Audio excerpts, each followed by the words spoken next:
Bonjour à tous, bienvenue dans cette revue de presse. Le gouvernement de la rupture intensifie sa lutte contre la corruption et l'enrichissement illicite au Bénin. Fraternité, Nord-Sud quotidien Le Télégramme, L'Investigateur et bien d'autres journaux en parlent ce matin et précisent qu'à travers le décret du 11 septembre 2024 fixant la liste des autorités et agents publics soumis à l'obligation de déclaration de patrimoine, le président de la République Patrice Talon ne laisse nulle place sous la main, ne passe et repasse. Selon Fraternité, désormais toutes les personnes élues à une fonction publique, les autorités nommées dans les fonctions de la chaîne des dépenses publiques, les magistrats et greffiers, les officiers de défense et de sécurité publique, les officiers responsables de l'administration des impôts, des douanes, des eaux, forêts et chasses, affectés dans un poste de contrôle sont tenus de déclarer leurs biens à l'entrée et à la fin de leur fonction. Pareil pour les coordonnateurs ou gestionnaires des entités ayant pour objet la gestion ou l'administration des projets financés par le budget national ou les partenaires techniques et financiers privés ou étatiques des entreprises publiques ou d'économie mixte, pour les responsables des entités publiques qui reçoivent des subventions budgétaires de l'État ou des collectivités territoriales, pour tout autre agent public. Et l'investigateur rappelle qu'en 2020, les députés ont abrogé l'alinéa 2 de l'article 3 de la loi portant lutte contre la corruption au Bénin. Cet alinéa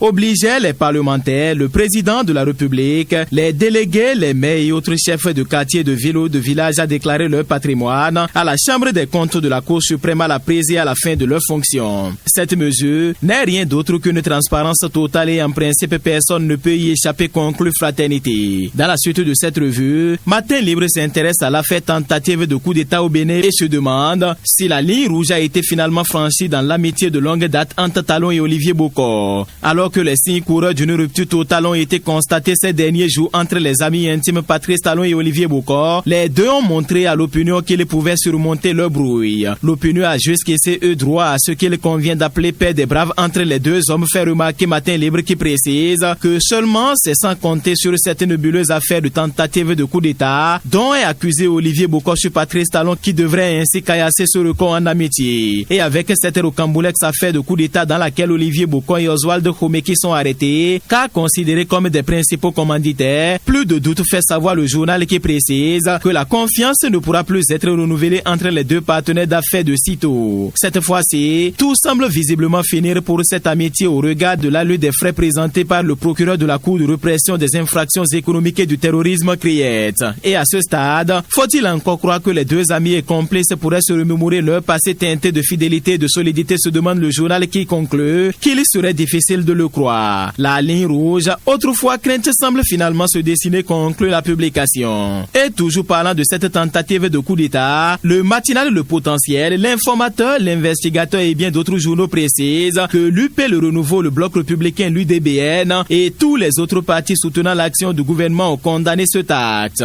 Et toujours avec Matin Libre, la publication nous informe que le brut nigérien coule à nouveau sur la plateforme de stockage au Bénin. Autrement, précise le journal, un nouveau navire a accosté pour un troisième chargement de ce pétrole qui quitte le Niger via le pipeline liant les deux pays. Et en accostant ce jeudi 26 septembre à 9h à Semekodji, ce navire, selon les informations exclusives de Matin Libre, mesure 274 mètres et bas pavillon Libéria. Avec sa destination finale qui est Singapour, il devra recevoir un chargement de 150 000 tonnes de ce brut qui quitte directement à Agadem pour le Bénin par ce téléoduc, conclut le journal. Et dans les dernières secondes, le matinal s'intéresse à la troisième réunion trimestrielle de concertation entre le directeur national de la BCEAO et les directeurs généraux d'établissements de crédit qui s'est tenue le mardi 24 septembre 2024 au siège de l'agence à Cotonou. Cette réunion a permis, selon le matinal, d'examiner les faits saillants du rapport 2023 de la commission bancaire de l'UEMOA qui met en lumière les progrès significatifs réalisés par le Bénin dans son système bancaire. Les fonds propres des banques béninoises se sont consolidés, ce qui a entraîné une amélioration de la solvabilité avec un ratio de 16,4% à la fin du mois de décembre 2023, surpassant la norme requise de 11,50%. Le taux de dégradation du portefeuille des banques a connu une nette amélioration, passant ainsi de 7,1% en 2022 à 4,8% en 2023, ce qui place le Bénin au rang de meilleur pays de l'Union en matière de qualité de portefeuille, en dessous de la moyenne régionale de 8,5% pour la deuxième année consécutive, conclut les publications.